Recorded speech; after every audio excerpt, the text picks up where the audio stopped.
I'm good. I'm not sick. Because this is wrapping up.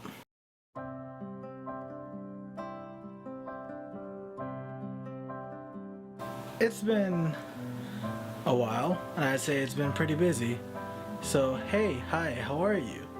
I just want to check in, and I just want to say that I have less than a week, so about 5 days, till I'm officially done everything. But I'm still editing, I'm still doing all my last assignments, and I have one exam left. And honestly, we're at the home stretch. But yeah, I just want to touch upon and kind of like recap on my whole experience over doing this project and my experiences directing, writing, editing, financing, producing, and pretty much everything under the sun when it comes to making a short film. Now I can go off and give you a list style video, 5 things I learned in my first short film project. But honestly, I think we're gonna change it up. I mean, yeah, I'll touch upon that stuff. I've definitely learned a lot about, how to write a script, how to work with other people, how to direct, and what things I still need to improve on. There's just a lot of things that goes into all of that. But I think what really strikes me the most is what this project meant to me. So I found this article about chronic illness, and I mean, where am I going with this? Pretty much, well, I found it really interesting because it delved more into long-term physical illnesses like arthritis or stuff like that. But I found that it had some pretty good parallels with why I started this leap into filmmaking in the first place. The article touches upon an interesting concept that I never really thought about, how there's a difference between coping and self-management. Now, the way the article defines self-management is, and I'll pull it up right now right here. Self-management is defined as the activity one undertakes to create order, discipline, and control in one's life. Now that struck me because this whole time, I always thought coping and self-management were one and the same, but they're not. Now, there's several steps that were highlighted in this article as to how self-management plays into people's lives. Now, it lists off that self-management enables people to minimize pain, to share in decision making about their lives and about their treatment. It gives them a sense of control over their own lives. It reduces the frequency of visits to medical doctors, and it helps enjoy a better quality of life.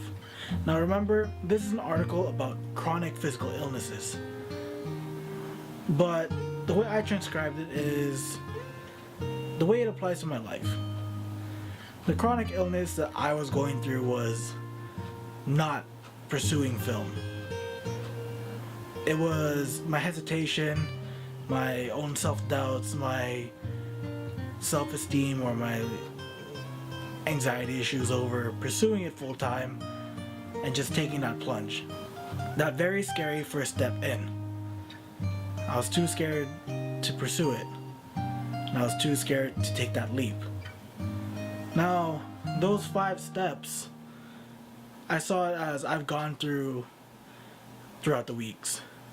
I minimized the pain in my chronic illness the moment I said yes when my friend asked me or approached me to help her out with this short film. And I think that important first step was that push that I needed. The shared decision making in my own treatment. And by treatment, I would say the process of taking part in this short film. That was a conscious effort and trying. That was me trying, pretty much. I actually put the effort into trying to be a writer, trying to be a director, trying to make this whole decision viable. And I'm not just entertaining these, I'm going to pretend play doctor or pretend play director just because I need to entertain some sort of idea. No, I actually pursued it and took conscious steps and conscious effort in real life to do it. Now, leading into that, by going and taking these conscious efforts and conscious steps of filmmaking or delving into filmmaking, I was being proactive. I had actual control over aspects of my life. I didn't just let other people decide whether I'm going to be a filmmaker. I decided that I was going to be a filmmaker. Now, by being proactive and taking that conscious effort and actually applying it, that means I had less time to be negative, less time to relapse and think of all the what ifs and the insecurities of actually stopping me or what has stopped me in the past. That's the equivalent of me seeing less medical doctors as staged by the article. Because now I think about it, looking back, I wasn't focused on, am I doing this right? Am I doing it proper? Is this the right choice? I was more focused on the then, the there, and the now. I was focused on, I need to get this done. I need to shoot this scene. I need to get everything wrapped up by this date. I need to do this and I need to do that. I just didn't have time to think of, the bad things, or I didn't have time to stress over things being overdue or out of schedule. I just had to do things.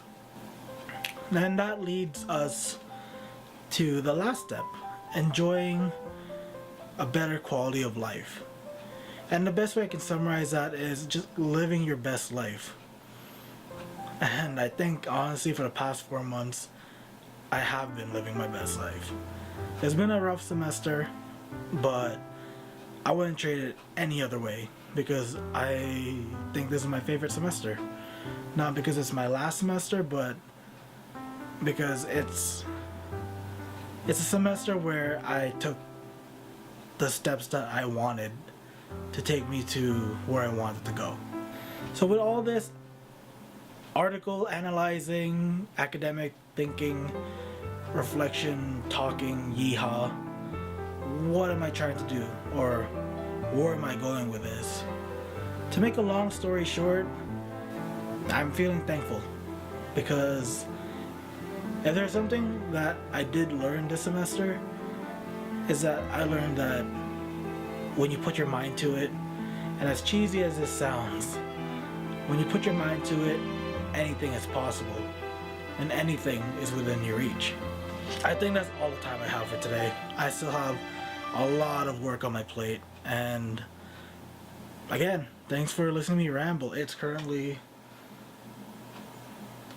10:50 p.m. when I'm filming this, so it's about that time of the late night feels. Anyways, I'll catch you guys soon, and like always, thanks for watching.